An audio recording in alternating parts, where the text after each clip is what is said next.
Hey guys and girls, King here, back with another video. This time we've got a Flesh and Blood video, and we've got a top 10 most valuable graded Flesh and Blood cards that I own. So this is just the cards that I own in my collection that are graded. I've got loads of cards at BGS, and I've got a load of raws that I haven't graded yet. Some might be worth more than some of the cards in this list, but I just haven't got around to grading them. I've been wanting to do this kind of video for a little while now, and a few people have asked me to kind of do something like this. So this is the first kind of video like this, and if it goes well, then we'll try to do an update of maybe every 3 to 6 months, generally because I do sort of regularly grade Flesh and Blood. So at the start, in 10, we have a cold foil promo extended art Crazy Brew. So this is BGS 9. There are the subgrades there. Unfortunately, corners and surface have dropped it to a 9. I'm not going to be speculating on whether or not the grades of these cards are what they should be. For the most part, BGS are very consistent with Flesh and Blood. But yeah, so this in a raw is worth about $147. That was the last sold. So I would say it's probably worth about that in a BGS 9. BGS 9 is what I'd expect raw prices to be roughly at. So that's number 10.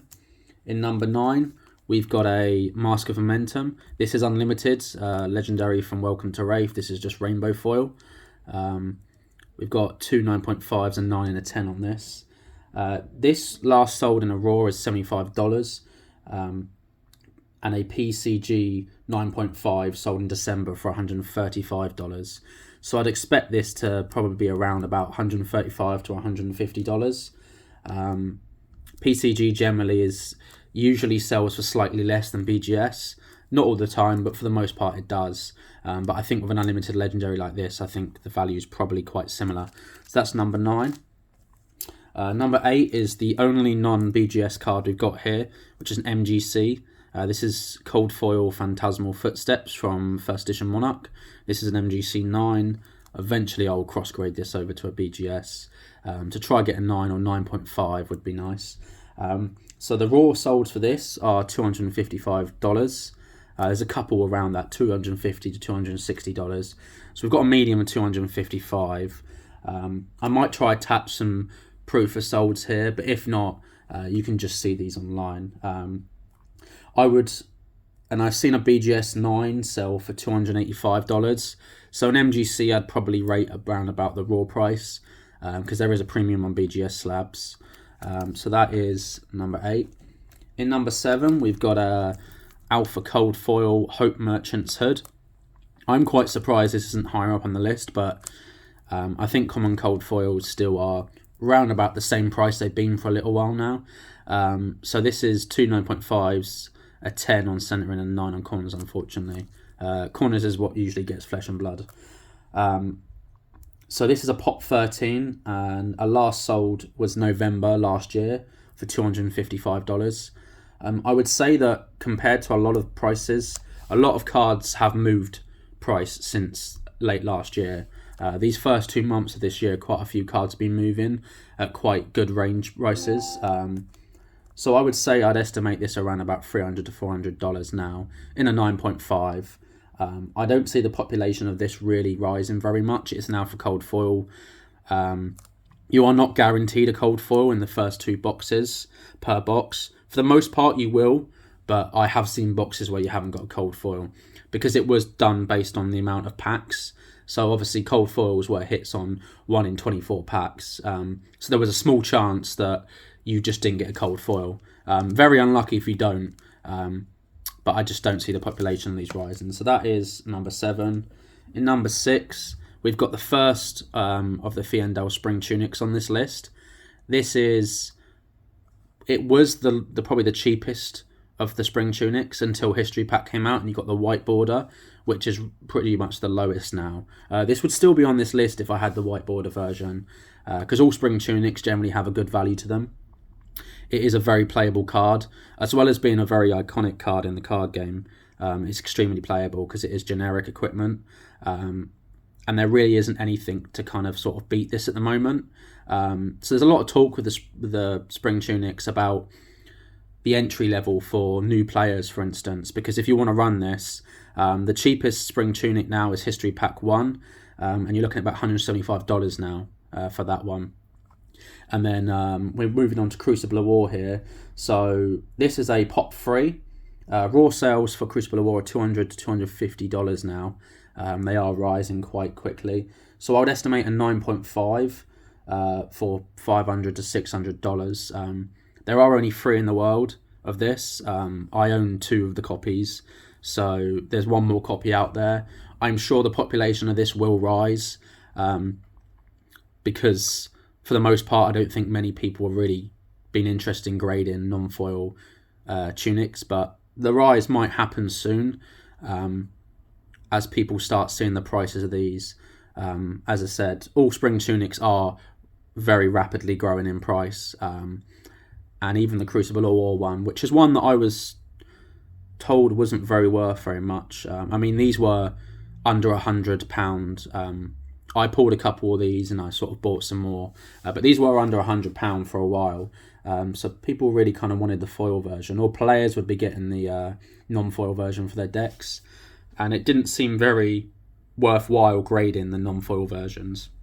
So we might see a population rise within the next 12 months. If it does, I might make a video on it. It'll be interesting to have its own video on Spring Tunic itself. So that is in number 6. In number 5, we have the second Spring Tunic of this video. So this is a 9.5 WTR Unlimited Rainbow Foil. This is population 9. There's quite a few 9s, but 9.5, there's only 9 of them. It took me a little while to get 9.5 on this one. I've got a few 9s. So raw sales for this are $250 to $300 now.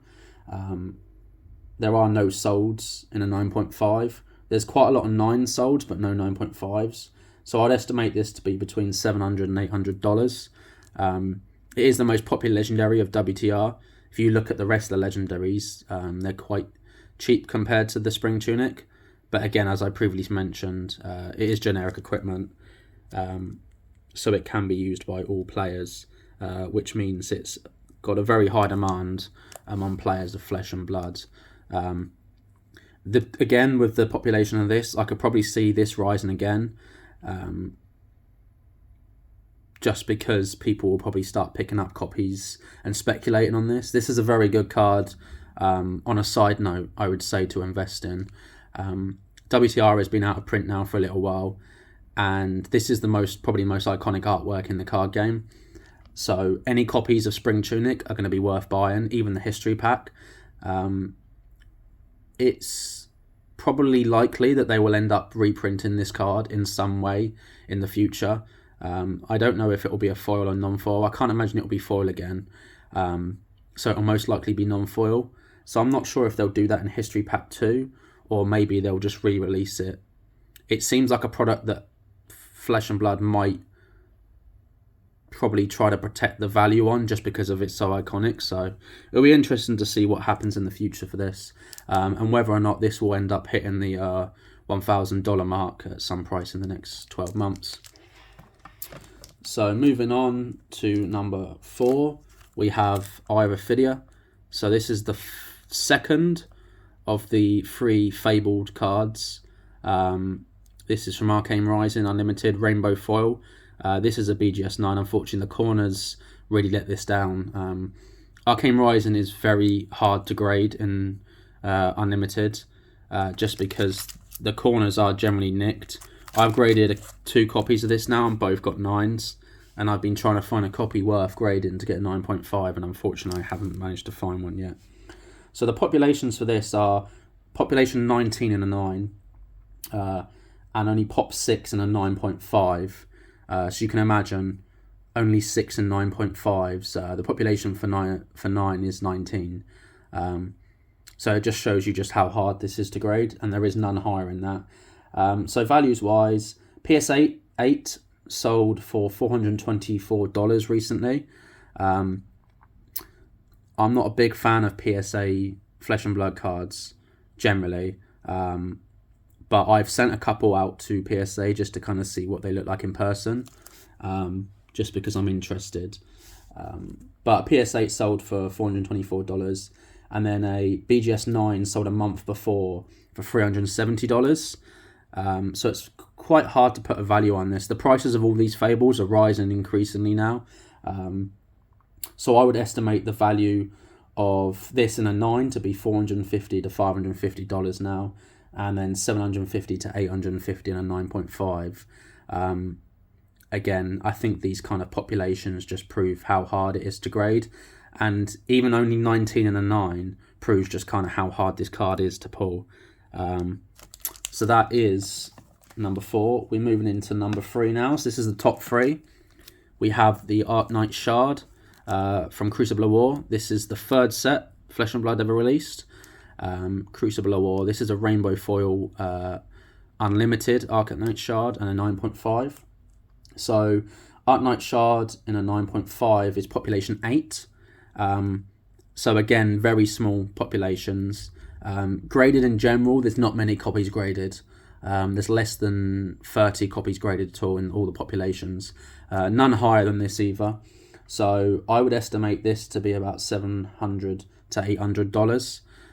Raws are climbing on this now. So this will be interested again, like the eye, to see if this kind of hits the $1,000 mark soon. So yeah, Arknight Shard in 3. In second, we have the first of the 3 Fabled from WTR, Welcome to Wraith. This is a 9.5. Unfortunately, got 10 on everything bar corners, which has got a 9. Again, it's let down, Flesh and Blood always, by the corners. I wish it was as good as One Piece, unfortunately, where everything seems to get black labeled or 10s. But this is the first Fable to be released. Of course, it's not the cold foil version. That is now a 5-figure card. It has been for a while now. It dropped a little bit, but that is climbing steadily again. As more people kind of speculating on the card game, getting involved, realising the value and just the rarity of these. So this has the highest population out of all of them. So this is Pop 41 in a 9.5. And this month, there was 2 confirmed sales at $1,000 each. So it has been slowly rising now. We've seen $800 to $900 sold towards the end of last year. So there are 4 copies sold within the last 3 months at a 9.5 out of that 41 population. $800, $900, and then 2 at $1,000. So this is the first non-foil rainbow foil Fabled to hit 1,000, which is quite impressive and just kind of shows the strength of this card game going forward. I can only see this rising now. WTR was the most printed because they printed more boxes for the anniversary. More boxes were given to players and collectors, and there were a lot of events going on, the WTR anniversary. So that's why the population's a lot higher on this. There are more copies out, but of course this is the first Fable that everybody wants. So there's a lot of speculation involved. It's a card that I think people do generally play with now, but it's probably not as popular as, say, the Spring Tunic, for instance. Generally, most of the Fables aren't really popular. The library was very popular until Prism got Legend status, so unfortunately that can't be played in Classic Constructed. So we've got a confirmed sale of this, so there's no estimated value. It is just $1,000, I'd say. In terms of like where we're going to go in the future, it's really interesting to see. I think this could definitely keep rising, but I can't imagine there'll be many sales for the next 6 months that are going to be over 1,000. Again, it's one of those that people will either start buying now because it's hit 1,000 and go and start panicking, or people will just start selling because they want to hit that. If they start selling, the price might drop again below 1,000 again if the market's saturated. But there are only 41 copies of this. I own 2, so there are only 39 out there that are going to be likely sold. I'm not interested in selling any of these, so we'll see where that goes.